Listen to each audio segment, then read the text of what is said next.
Hello and welcome to Network News. Today we once again turn our attention towards Northumberland, as with the opening of Bedlington Station expected in less than a month, it means that the Northumberland line is almost complete. The line has 6 new stations, and since December 2024 it's been gradually opening in stages. These started with Ashington and Seaton Delaval on the 15th of December 2024, and was then followed by Newsham on the 17th of March 2025, then Blythe-Bebbside on the 19th of October 2025. Fast forward to 2026 and just 2 stations were left at Northumberland Park and Bedlington.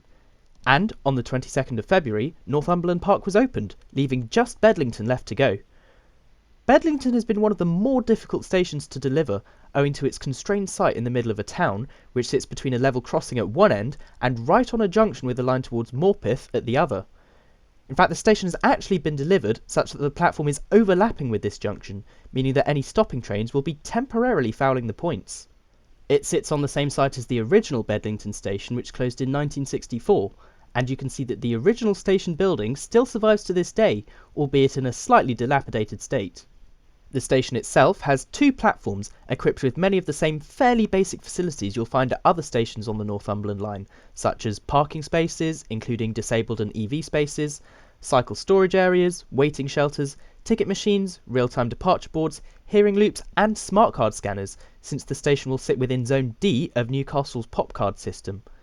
It will also feature onward travel links in the form of a new active travel corridor, as well as bus services to provide connections to surrounding areas, including Bedlington Town Centre, which is actually about half an hour's walk away from the station.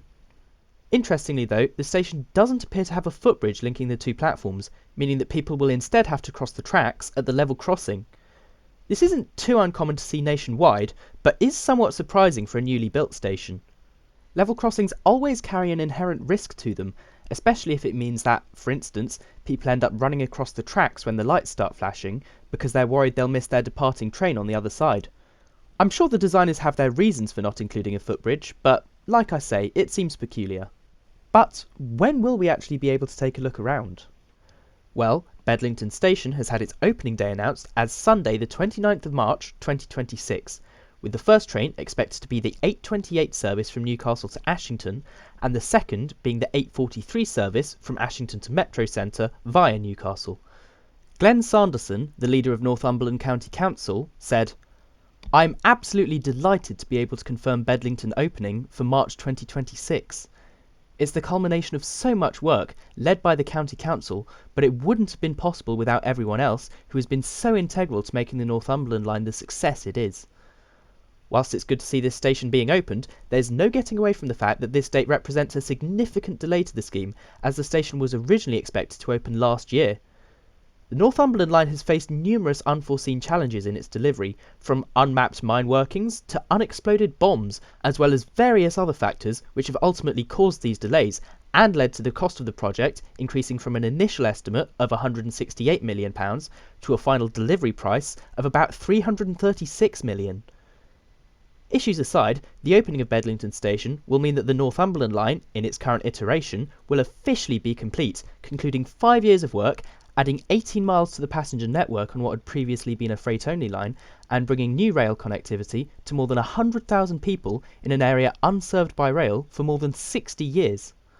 It's a real testament to everyone involved in the project, both in campaigning and delivery, that we've been able to get to this stage. However, there has been some talk of extending the line even further. To start off with, they're looking at a northward extension of the line from Ashington through to Newbiggin-by-the-sea, with funding committed in the North East Combined Authority spending programme to, quote, look seriously into this possibility. It will be somewhat complicated by the fact that, for the last mile or so into Newbiggin itself, the tracks have been lifted, unlike the rest of the line where they had remained in place for freight trains, so were able to be repurposed much more easily. If they're able to pull it off, it would mean that even more people could be connected into the project and could potentially boost tourism in the area by providing a new link to what is actually a really nice little town. Another possible extension is from Bedlington through to Morpeth, using that same line we talked about earlier. Again, this would be able to make use of more existing tracks, and may or may not include a new station at Choppington. Given the tracks are already in place, it would be by far the quickest and easiest project to deliver, and frankly, I'm surprised it hasn't happened already. The most ambitious proposal for the line, however, comes from the South East Northumberland Rail Users Group, or SENRUG, for a new line of the Tyne and Wear Metro to run between Newcastle Airport and Blythe Town Centre.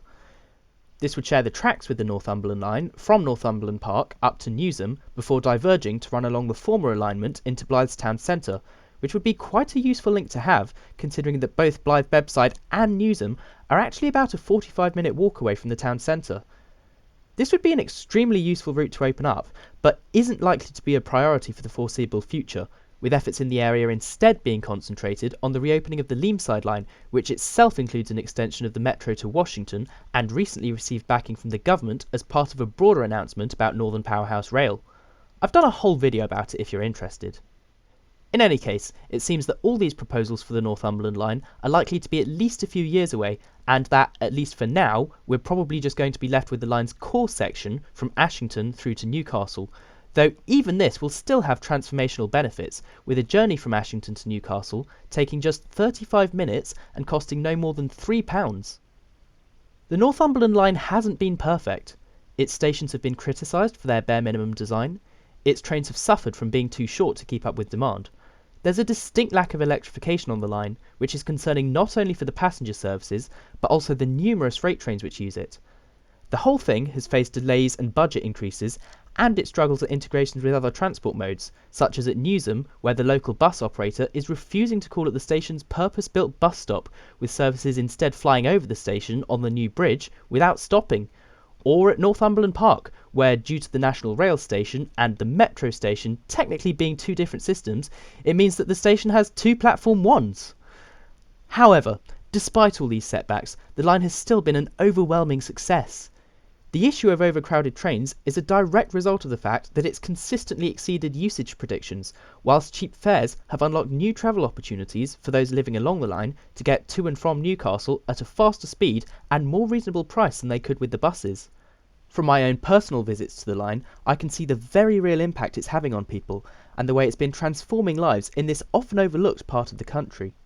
As I say, the line's not perfect, and there will always be improvements to be made, but on the whole, it's very hard to see this as anything other than an overwhelmingly positive addition to the country's infrastructure. What are your thoughts on the Northumberland line? Are you excited to see its completion? Perhaps you're a local who's had their opportunities transformed by the new connectivity, or maybe you're an enthusiast like me who's planning to be there to mark its completion in a month. I'll be releasing a video from the day on my vlogs channel, so make sure you're subscribed if you want to see that. Otherwise, let me know your thoughts on the line in the comments. Subscribe to Network News for more updates like this, and a massive thank you to Finn Jones for going out and filming much of the footage used in this video. You can find a link to his channel in the description. Until next time though, thanks for watching.